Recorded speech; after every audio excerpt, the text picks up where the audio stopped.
When the Lord Jesus rose from the dead, look what he says.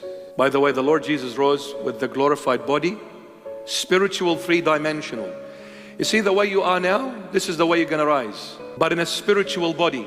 This body will have no bones, no flesh, nothing. It's a spiritual, three-dimensional. The way you rose, exactly the way you're going to rise in that glorified body.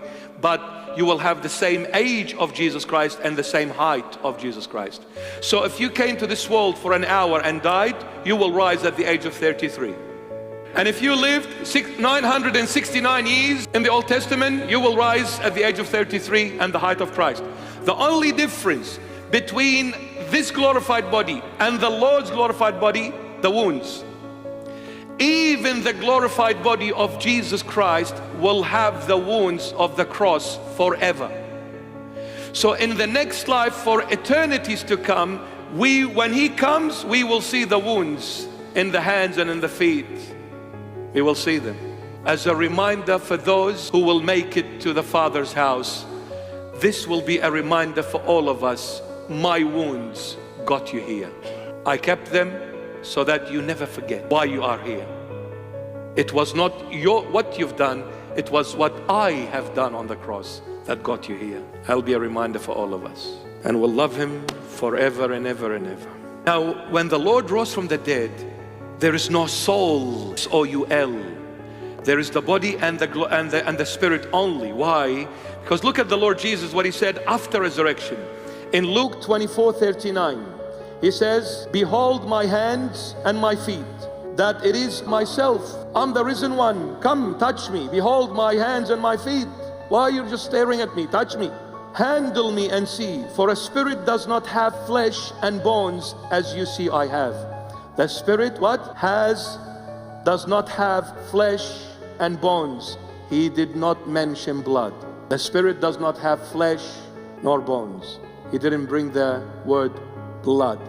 Now, since there is no blood, there is no soul, because the soul lives in the blood. Now, the soul, one of the components that make up the soul is the subconscious mind.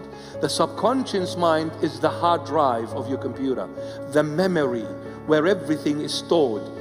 In the second coming, the Lord will give you the glorified body, and He will bring back your spirit and put it in this glorified body, but the soul will be wiped, because your memory will be wiped then. Because when the Lord takes you to the Father's house, which is the final frontier, you cannot carry your memory with you there. Now in paradise now, yes, your memory is with you. That's why the saints remember. Even those in Hades remember, because the soul is still there. But in the final judgment, the Lord will wipe your memory. Imagine this. A father enters with the Lord, the son goes to hell. How can this father be happy and enjoying the presence of the Lord, remembering his son is in hell? He will wipe it.